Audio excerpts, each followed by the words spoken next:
লিটন মুস্তাফিজদের কাছে পরিচিত দুবাইয়ের কন্ডিশন। তবে টুর্নামেন্ট চলাকালীন আইসিসি একাডেমি মাঠে বাংলাদেশের অনুশীলন প্রথমবার। যে দল বাংলাদেশকে সুপার 4-এ উঠিয়েছে সেই শ্রীলঙ্কার বিপক্ষে এবার ম্যাচ টাইগারদের। মাঠের প্রতিপক্ষকে হারাতে মিডল অর্ডার ব্যাটারদের নিয়ে সবচেয়ে বেশি ভাবনা টিম ম্যানেজমেন্টের।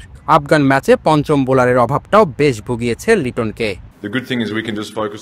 একাদশে পঞ্চম বোলার নেওয়া হবে কিনা এটা আসলে টিম ম্যানেজমেন্ট ম্যাচের দিনেই নিবে। অতিরিক্ত স্পিনার নেওয়ার বিষয়টা হয়তো উইকেট সম্পর্কে জেনেই তারপর নেওয়া হবে। পেস বোলাররা ভালো করছে, মুস্তাফিজকে নিজের মতো খেলতে দিতে চাই।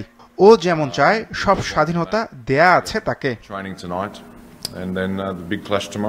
ওয়ালটন এখন দেশের সীমানা পেরিয়ে পৌঁছে গিয়েছে 50টিরও বেশি দেশে। ওয়ালটন, ঘরে ঘরে বিশ্বজুড়ে। গ্রুপ চ্যাম্পিয়ন শ্রীলঙ্কা আছে ফর্মের তুঙ্গে। সুপার 4-এর ম্যাচের আগে তাই দলটা ছিল বিশ্রামে। টি-20-তে 21 বারের দেখায় শ্রীলঙ্কার জয় 13টিতে। তবে শেষ 5 টি-20-র 3টিতেই জিতেছে বাংলাদেশ। 24 ঘন্টার ব্যবধানে 2টা ম্যাচ খেলতে হবে টাইগারদের। দুবাইয়ের গরমটাও বেশ ভোগাতে পারে দলকে। শ্রীলঙ্কার বিপক্ষে ম্যাচ হাড্ডাহাড্ডি লড়াই হবে। পাকিস্তান ও ভারতের সাথে 24 ঘন্টার ব্যবধানে 2টা ম্যাচ, এটা আসলে করার কিছু নেই।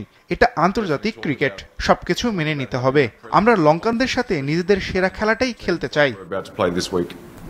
ঘরের মাঠে বাংলাদেশের কাছে টি-20 সিরিজ হারলেও ভয় ডরহীন লঙ্কান দলটাকে আটকাতে হলে বাংলাদেশকে সেরাটা উজাড় করে দিতে হবে। একদিনের ব্যবধানেই বন্ধু হয়ে গেছে প্রতিপক্ষ। লঙ্কান সিংহ নাকি বাংলার বাঘ, শেষ গর্জনটা দিবে কে, সেটা কিন্তু দুবাই স্টেডিয়ামেই দেখা যাবে। অনিক জাবের, মাছরাঙা সংবাদ, দুবাই, সংযুক্ত আরব আমিরাত।